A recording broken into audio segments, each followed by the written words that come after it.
भगवान से भी बड़ी सेवा है भगवान के भक्तों की सेवा। ऐसा कहते हैं वांछा कल्पतरुभ्यश्च, भक्त की सेवा जो है सभी वांछा सभी इच्छा को पूर्ण करने वाली है। इसलिए पूर्ण शक्ति लगाकर साधु संतों की सेवा प्रहलाद महाराज से सीखे। आगे दूसरा गुण कहते हैं शील संपन्न। प्रहलाद महाराज शील संपन्न। प्रहलाद महाराज का बहुत सुंदर स्वभाव था, सौम्य स्वभाव था, सुशील स्वभाव था। सत्य संधो, प्रहलाद महाराज अपने जीवन में कभी झूठ नहीं बोलते थे। सत्य संधो। भागवत में उद्धव जी ने प्रश्न पूछा कि हे कृष्ण, इस दुनिया में सबसे बड़ा वीर कौन है? जो बहुत जिम में जाकर गोले बोले बना लेता है वो वीर है? या बॉर्डर पर लड़ता है वो वीर है? वीर कौन है? तब एकादश स्कंद में भगवान कृष्ण ने उद्धव जी से कहा कि उद्धव, जो सत्य भाषण करता है, जो सत्य बोलता है, वो इस दुनिया का सबसे बड़ा वीर है। छोटी छोटी बातों में झूठ बोलकर अपना काम निकाल लेने वाले, बचने वाले तो दुनिया में करोड़ों मिलेंगे, लेकिन सत्य के मार्ग पर अड़ग रहने वाले बहुत कम मिलेंगे, और उसे कृष्ण ने वीर कहा है।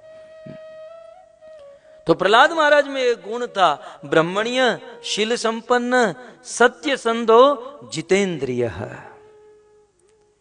प्रहलाद महाराज जितेंद्रिय थे और हमारा उल्टा है, हम इंद्रिय जीत है।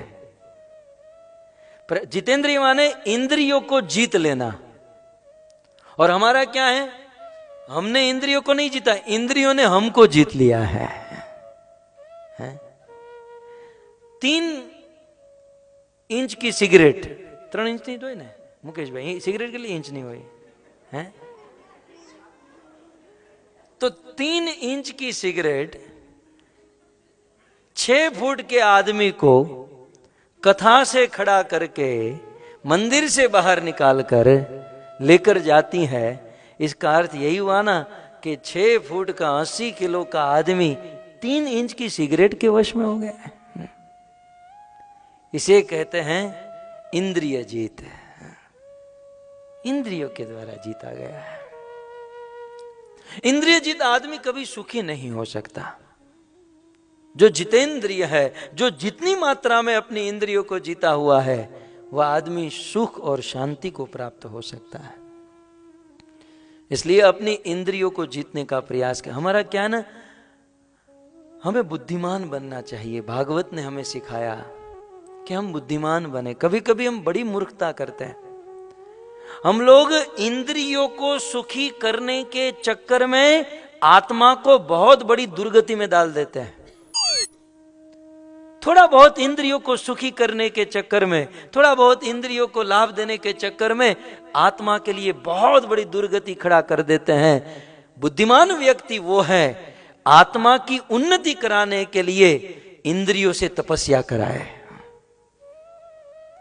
इंद्रियों को कसे, इंद्रियों से तपस्या कराए, जिसे आत्मा की उन्नति हो। लेकिन हमारा उल्टा है, और आखिर इंद्रियों को भोग देने से कोई सुखी हो नहीं सकता। हम चाहेंगे कि ये बार बार इंद्रियों की इच्छाओं को पूर्ण करेंगे तो इंद्रियां सुखी हो जाएगी। आप इतिहास के पत्ते पलट कर देखिए, इस दुनिया में एक से एक ऐसे राजा हुए, राजा पुरुरवा, राजा ययाति, इन लोगों ने अपना अनुभव जो भागवत में दिया है। बुद्धिमान व्यक्ति बड़े लोगों के अनुभव से समझ जाता है। श्रीमद् भागवत जी में ययाति महाराज और पुरुरवा महाराज ने अपना अनुभव दिया। बोले किसी व्यक्ति के पास दुनिया की सारी संपत्ति हो जाए, दुनिया की सारी स्त्री उनको मिल जाए, दुनिया की सारी होटलें उनके नाम पर हो जाए, और सारे धन के ढेर पर उसे बिठा दिया जाए, फिर भी उसे कहा जाए कि आप संतुष्ट हो गए, वो संतुष्ट नहीं हो पाएगा। ये कौन बोल रहा है? ये महाराज पुरुरवा। उनकी आयु कितनी थी? इनका जन्म हुआ था सतयुग में, और त्रेता में भी वो जीवित थे। बड़े दीर्घ आयु राजा थे। लाखों वर्ष तक इन राजाओं की आयुष्य थी, इन राजाओं में शक्ति सामर्थ्य था। ऐसे राजा अपना अनुभव देते हैं कि सारा धन संपत्ति सब कुछ मिल जाने के बाद भी इंद्रियां कभी सुखी नहीं हो सकती हैं, क्योंकि सुख भोगों में नहीं है, सुख त्याग में है, त्याग में है। जब तक जीवन में संतोष नहीं है, त्याग नहीं है, तब तक जीवन में सुख नहीं हो सकता।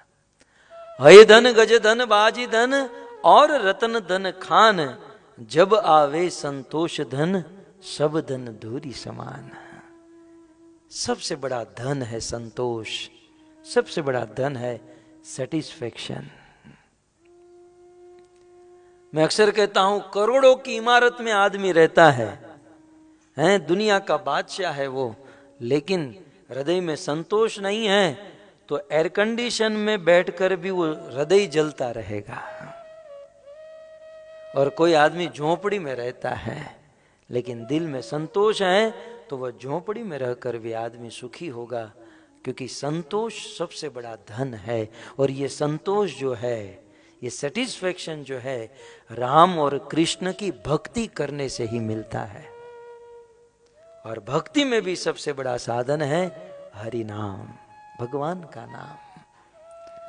हम जितना नाम जप करेंगे, हम जितनी कथा सुनेंगे, हम जितना भजन करेंगे, धीरे धीरे धीरे जीवन में उतना संतोष होता जाएगा।